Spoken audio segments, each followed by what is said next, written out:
നമ്മുടെ പ്രിയപ്പെട്ട മക്കളുടെ മദ്രസയിലെ പൊതുപരീക്ഷയെല്ലാം കഴിഞ്ഞു. ഇനി SSLC പരീക്ഷ വരാനുണ്ട്, +2 പരീക്ഷ വരാനുണ്ട് സ്കൂളിൽ. അല്ലാഹു സുബ്ഹാനഹു വ തആല നമ്മുടെ മക്കൾക്കൊക്കെ വിജയം നൽകട്ടെ. വിജയം ലഭിക്കാനും ഉയർന്ന മാർക്ക് മേടിക്കാനും പല ഇസ്മുകളും പല ദിക്റുകളും നമ്മൾ ചർച്ച ചെയ്യുന്നതിന്റെ കൂടെ നിസ്കാരത്തിൽ ഈ ഒരു ദുആ നമ്മൾ നടത്തി കഴിഞ്ഞാൽ നല്ല പവർഫുള്ളാണ്. റിസൾട്ട് കിട്ടാൻ, ഇജാബത്ത് കിട്ടാൻ ഏറെ ഉപകാരപ്രദമാണ്. ഏതാണെന്ന് പഠിച്ചു വെക്കുക. രക്ഷിതാക്കൾക്കും ചെയ്യാം, പ്രിയപ്പെട്ട വിദ്യാർത്ഥിനികൾക്കും ചെയ്യാം. ഇൻഷാ അല്ലാഹ് ഏതാണെന്ന് അറിയാനും എങ്ങനെയാണെന്ന് അറിയാനും മജ്ലിസ് മുഴുവനായി കേൾക്കുക. ലിങ്ക് മറ്റുള്ളവരിലേക്ക് എത്തിച്ചു കൊടുക്കുക. അല്ലാഹു അനുഗ്രഹിക്കുമാറാകട്ടെ. അഊദു ബില്ലാഹി മിനശ് ശൈത്വാനിർ റജീം. ബിസ്മില്ലാഹിർ റഹ്മാനിർ റഹീം. അൽഹംദുലില്ലാഹി വകഫാ വസലാമുൻ അലാ ഇബാദിഹില്ലദീന മുസ്തഫാ. മാ ബഅദ്. അല്ലാഹു നമ്മുടെ മജ്ലിസിനെ സ്വീകരിക്കട്ടെ. നമ്മുടെ ജീവിതത്തിൽ അല്ലാഹു സന്തോഷവും സമാധാനവും നൽകട്ടെ. എല്ലാ വിഷമങ്ങളും പ്രയാസങ്ങളും സാമ്പത്തിക ശാരീരിക മാനസികമായ എല്ലാം അല്ലാഹു മാറ്റിത്തരട്ടെ. ദുആ വസിയത്ത് ചെയ്ത ധാരാളം സഹോദരങ്ങളുണ്ട്, സഹോദരിമാരുണ്ട്. അല്ലാഹു എല്ലാവരുടെയും മുറാദ് ഹാസിലാക്കട്ടെ. പരീക്ഷയിൽ വിജയിക്കാൻ വേണ്ടി ദുആ വസിയത്ത് ചെയ്ത ഒരുപാട് വിദ്യാർത്ഥിനികളും അവരുടെ രക്ഷിതാക്കളുണ്ട്. അല്ലാഹു എല്ലാവർക്കും അർഹമായ വിജയം, ഉന്നതമായ വിജയം, ഖൈറായ വിജയം, അനുയോജ്യമായ വിജയം അല്ലാഹു നൽകി അനുഗ്രഹിക്കട്ടെ. ആമീൻ ബിറഹ്മതിക യാ അർഹമർ റഹീമീൻ. പ്രിയമുള്ള സഹോദരങ്ങളെ, സഹോദരിമാരെ, വിദ്യാർത്ഥിനികളെ, പരീക്ഷയിൽ വിജയിക്കാൻ വേണ്ടി ഒരുപാട് ദുആ വസിയത്തുകൾ സഹോദരങ്ങൾ, സഹോദരിമാർ, പ്രിയപ്പെട്ട മക്കൾ വസിയത്ത് ചെയ്തിട്ടുണ്ട്. പലപ്പോഴും പരീക്ഷയിൽ ഉന്നതമായ മാർക്ക് നേടാൻ വേണ്ടിയും പഠിച്ചതൊക്കെ നമുക്ക് നല്ല ഓർമ്മയിലിരിക്കാൻ വേണ്ടിയും പരീക്ഷയ്ക്ക് നന്നായി എഴുതാൻ വേണ്ടിയും പരിശുദ്ധമായ യാ ഫത്താഹ് എന്ന ഇസ്മിന്റെ അത്ഭുതകരമായ അമൽ നമ്മൾ സംസാരിച്ചിരുന്നു. എങ്ങനെയാണത് ചൊല്ലേണ്ടത് എന്ന്. ലാ ഹൗല വലാ ഖുവത ഇല്ലാ ബില്ലാ എന്ന അത്ഭുതകരമായ ദിക്ർ രക്ഷിതാക്കൾ എങ്ങനെയാണ് ചൊല്ലേണ്ടത് എന്ന് നമ്മൾ സംസാരിച്ചിരുന്നു. അതുപോലെ പരീക്ഷയുടെ തൊട്ട് മുമ്പ് വിദ്യാർത്ഥികൾ ചൊല്ലേണ്ടുന്ന അത്ഭുതകരമായ ദിക്ർ നമ്മൾ പഠിച്ചിരുന്നു, നമ്മൾ ചർച്ച ചെയ്തിരുന്നു. അതുപോലെ പരീക്ഷയ്ക്ക് വേണ്ടി തയ്യാറാകുമ്പോൾ ചെയ്യേണ്ടുന്ന പ്രധാനപ്പെട്ട വിഷയങ്ങളൊക്കെ നമ്മൾ സംസാരിച്ചിരുന്നു. അൽഹംദുലില്ലാഹ്, ഇന്നലെ നമ്മുടെ പ്രിയപ്പെട്ട മക്കളുടെ പൊതുപരീക്ഷ കഴിഞ്ഞിരിക്കുകയാണ്. മദ്രസയിൽ 5ാം ക്ലാസ്സിലും അതുപോലെ 7ാം ക്ലാസ്സിലും 10ാം ക്ലാസ്സിലും +2 ക്ലാസ്സിലൊക്കെ പഠിക്കുന്ന വിദ്യാർത്ഥിനികൾ പൊതുപരീക്ഷ എഴുതി. അല്ലാഹു സുബ്ഹാനഹു വ തആല എല്ലാ വിദ്യാർത്ഥികൾക്കും അർഹമായ വിജയം നൽകട്ടെ. ടോപ്പ് പ്ലസ് ആഗ്രഹിക്കുന്നവർക്ക് അല്ലാഹു ഇത് നൽകട്ടെ. ഡിസ്റ്റിങ്ഷൻ ആഗ്രഹിക്കുന്നവർക്ക് അല്ലാഹു ഇത് നൽകട്ടെ. വിജയം ആഗ്രഹിക്കുന്നവർക്ക് അല്ലാഹു വിജയം നൽകട്ടെ. അല്ലാഹു സുബ്ഹാനഹു വ തആല അനുഗ്രഹിക്കട്ടെ.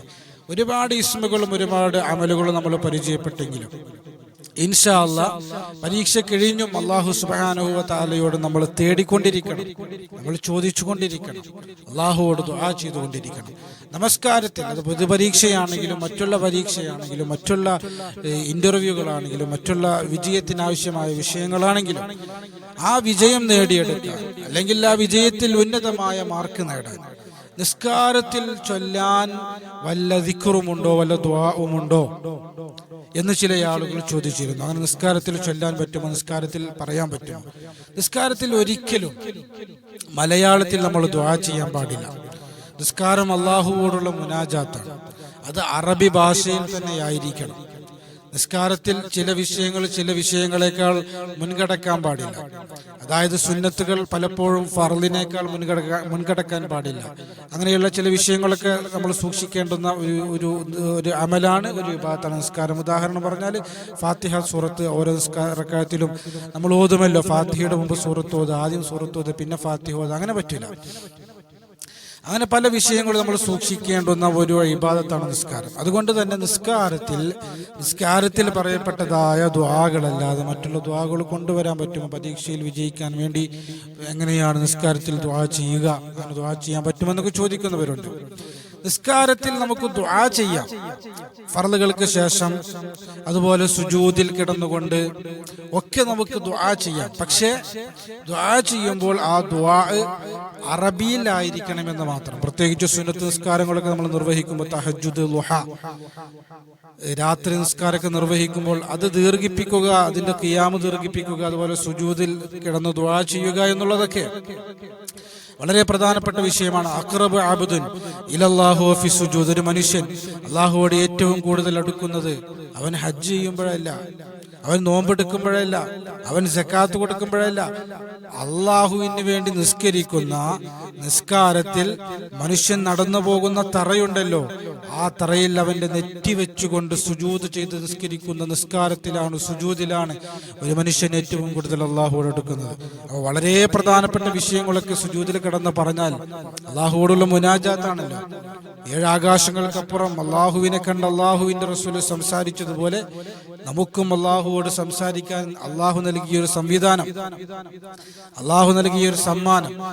അപ്പൊ അങ്ങനെയുള്ള നമസ്കാരത്തിൽ, പ്രത്യേകിച്ച് രാത്രി നിസ്കാരത്തിലൊക്കെ സുജൂദിൽ കിടന്നുകൊണ്ട് നമുക്ക് ചൊല്ലാൻ ഒരു ദിക്ർ, ഒരു പ്രാർത്ഥന നമ്മൾ പഠിക്കുകയാണ് പരീക്ഷയിൽ വിജയിക്കാൻ വേണ്ടിയിട്ട്. ഇങ്ങനെയാണ് പ്രാർത്ഥന: അല്ലാഹുമ്മ അഅ്തിനി നജാഹൻ സഈദൻ മഅലാമാത്തിൻ ജയ്യിദത്തിൻ ഫീ ജമീഇൽ ഇംതിഹാനാത്ത്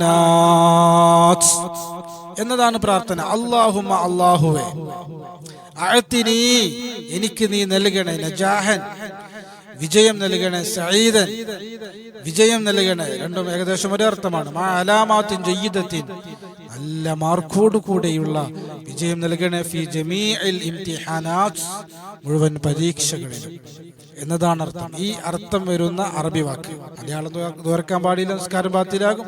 അപ്പൊ ഈ ഒരു വാക്ക് കാണാതെ പഠിച്ച അല്ലാഹുമ്മ അഅ്തിനി നജാഹൻ സഈദൻ മഅലാമാത്തിൻ ജയ്യിദത്തിൻ ഫീ ജമീഇൽ ഇംതിഹാനാത്ത് എന്ന് സുജൂദിൽ കിടന്നുകൊണ്ട് അല്ലാഹുവോട് പറഞ്ഞു കഴിഞ്ഞാൽ, നമസ്കാരത്തിൽ നാം അല്ലാഹുവോട് മുനാജാത്ത് നടത്തുമ്പോ ആ നമസ്കാരത്തിലെ ഏറ്റവും അള്ളാഹുവോട് നാം എടുക്കുന്ന സുജൂദിൽ കിടന്ന് പറയുമ്പോ അല്ലാഹു സുബ്ഹാനഹു വ തആല നമുക്ക് ഇജാബത്ത് നൽകാൻ ഏറെ സാധ്യതയുണ്ട് എന്ന് നമ്മൾ ചിന്തിക്കുക, നമ്മൾ മനസ്സിലാക്കുക. അല്ലാഹു സുബ്ഹാനഹു വ തആല തൗഫീഖ് നൽകി അനുഗ്രഹിക്കുമാറാകട്ടെ. അപ്പോൾ പരീക്ഷയിൽ ജയിക്കാനുള്ള ദിക്റുകൾ, ഇസ്മുകൾ, അതിൻ്റെ കൂടെ ഈ ഒരു പ്രാർത്ഥന കൂടി പ്രിയപ്പെട്ട രക്ഷിതാക്കൾക്കും അതുപോലെ വിദ്യാർത്ഥിനികൾക്കും ഉപകാരപ്പെടുമെന്ന് പ്രതീക്ഷിക്കുകയാണ്. വിദ്യാർത്ഥികൾക്കും ഇത് ചെയ്യാം, രക്ഷിതാക്കൾക്കും ഇത് ചെയ്യാം. അള്ളാഹു അനുഗ്രഹിക്കുമാറാകട്ടെ. നമ്മൾ അള്ളാഹുവോട് തേടുന്ന തേട്ടങ്ങൾ, പ്രാർത്ഥനകൾ, ദുആകൾ ഒരിക്കലും അത് വെറുതെയാകൂല. ഒരു നിലക്കല്ലെങ്കിൽ മറ്റൊരു നിലക്ക് അള്ളാഹുവിന്റെ ഗുണം തരും. ചിലപ്പോൾ അള്ളാഹു സുബ്ഹാനഹു വ തആല നമ്മൾ ഈ പ്രാർത്ഥനയിലൂടെ നമുക്ക് പരീക്ഷയിൽ ഉന്നതമായ മാർക്ക് അള്ളാഹു നൽകും. ഇനി അഥവാ അത് ഖൈറല്ല എങ്കിൽ അള്ളാഹു മറ്റെന്തെങ്കിലും നമുക്ക് കണക്കാക്കിയിട്ടുണ്ടാകും, അത് തരും. അപ്പൊ ദുആ ഒരിക്കലും വെറുതെയാകൂല എന്ന് മനസ്സിലാക്കുക. അള്ളാഹു നമ്മുടെ പ്രിയപ്പെട്ട മക്കൾക്കൊക്കെ ഉന്നതമായ വിജയം നൽകട്ടെ. ഏത് രൂപത്തിൽ വിജയിച്ചാലും, എത്ര മാർക്ക് കുറഞ്ഞാലും കൂടിയാലും, ജയിച്ചാലും പരാജയപ്പെട്ടാലും ഒന്നും ഒന്നിന്റെയും അവസാനമല്ല എന്ന് മനസ്സിലാക്കി നല്ല തന്റെ ഇടത്തോടെ റിസൾട്ടിനെ കൈകാര്യം ചെയ്യാൻ രക്ഷിതാക്കളും പഠിക്കുക, അതുപോലെ പ്രിയപ്പെട്ട മക്കളും മനസ്സിലാക്കുക. അള്ളാഹു സുബ്ഹാനഹു വ തആല അനുഗ്രഹിക്കുമാറാകട്ടെ. അള്ളാഹു നമ്മുടെ ജീവിതത്തിലൊക്കെയും ബറക്കത്ത് നൽകട്ടെ, നമ്മുടെ പഠനത്തിലൊക്കെ ബറക്കത്ത് നൽകട്ടെ. അള്ളാഹു നമ്മെ ദുനിയാവിലും ആഖിറത്തിലും വിജയിക്കുന്നവരിൽ ഉൾപ്പെടുത്തുമാറാകട്ടെ. റബ്ബനാ ആതിനാ ഫിദ്ദുനിയാ ഹസന വഫിൽ ആഖിറതി ഹസനത വഖിനാ അദാബന്നാർ. ആമീൻ ബിറഹ്മതിക യാ അർഹമർ റഹീമീൻ. അസ്സലാമു അലൈക്കും വറഹ്മത്തുള്ളാഹി വബറകാതുഹു.